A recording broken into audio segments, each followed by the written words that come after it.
morning, everybody. Pastor Steve here. As always, I am so thankful you've joined me for this devotion, whether you're watching the video or listening to the podcast. In our Bible reading plan today, we are in Mark's Gospel, chapter 12. And I just want to point out that the chapter division between here, chapter 12, verse 1, that division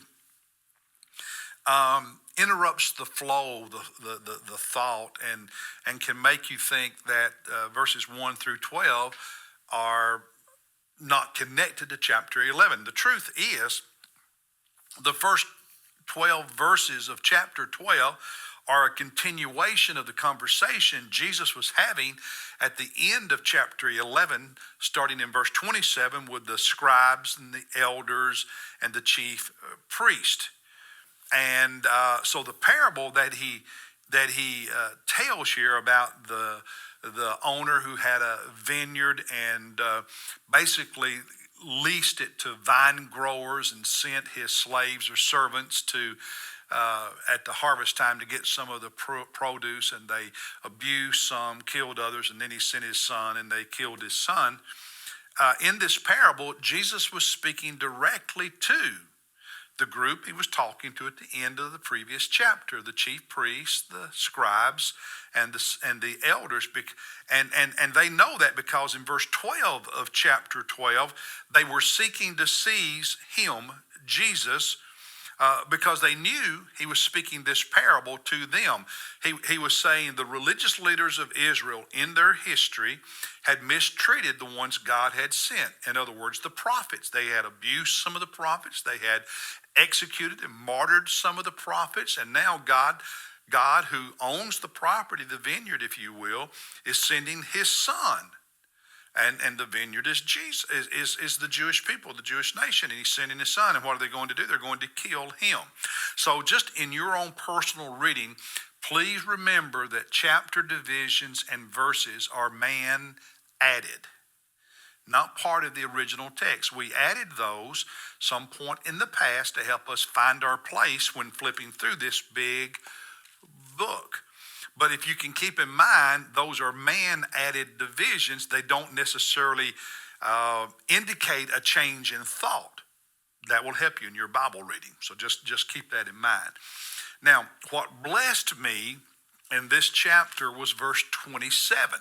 Really spoke to my heart and just encouraged me. And the older I get, the more verse 27 encourages me. When he said, "He is not the God of the dead, but of the living. You are greatly mistaken." And the part that really blesses me is that last phrase when Jesus said, "You are greatly mistaken." And I can hear some of you asking, thinking to you, "Steve, how does that statement, 'you are greatly mistaken,' bless you, put a smile on your face?"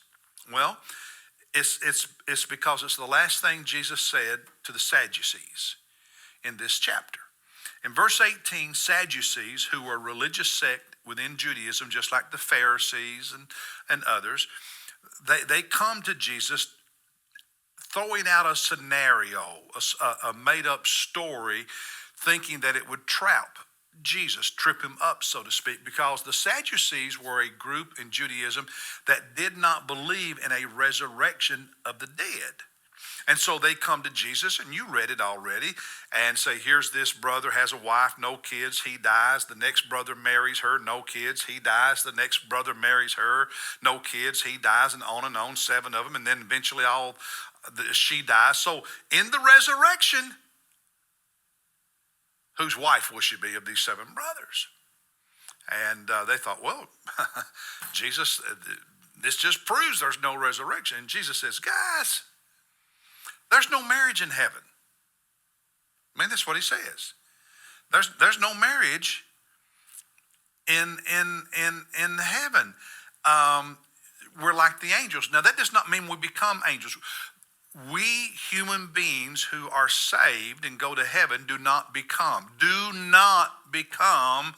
angels. We don't get our wings in heaven. We don't become angels. But what he's saying is, just as the angels do not get married because they don't have the need that marriage provides. In heaven, we will no longer have the same need, and therefore we will not marry.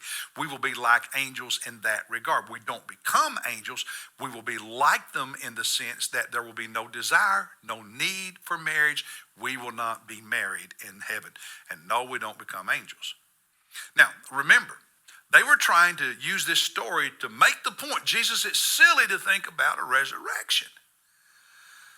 And Jesus turns the tables on them and says, don't you remember at the burning bush when Moses was there, God spoke to Moses and said, I am the God of Abraham and the God of Isaac and the God of Jacob. And Jesus said, what he's saying is, I am, not I was Abraham's God, not I was Jacob's God, not I was Isaac's God, but God told Moses, I am their God. Therefore, meaning that God is the God of the living. Those men had been dead for many years when Moses was at the burning bush. But God was still their God because they were alive. In other words, death is not the end of existence. And then Jesus summarizes in verse 27 to these Sadducees who did not believe in a resurrection of the dead. Jesus summarizes and says, he is the God of the living, not the dead. You are greatly mistaken. The NIV, I believe, says you are badly mistaken. The ESV translates it, you are quite wrong. And I love the fact that Jesus did not simply say, Sadducees, you don't believe there's a resurrection, you're wrong, you're mistaken. What Jesus said to these Sadducees, who said there's no resurrection of the dead, he said, you are quite wrong. You are badly mistaken. You are greatly mistaken. You're not even close to the truth. And I love this because it's Jesus just being firm in his teaching. There is a resurrection of the dead. The dead will be raised from the dead. Who said that? Jesus. To the Sadducees and anyone else today who says there's no resurrection, Jesus says you are badly mistaken. You are quite wrong. You are greatly mistaken. You don't know the scriptures and you don't know what you're talking about, Jesus says in this story, because there will be a resurrection of the dead. And that blesses my heart. I hope it does yours as well. Hey, God bless you. I'll see you tomorrow as we look at chapter 13, which is my favorite chapter in the Gospels about the second coming. I'll see you tomorrow.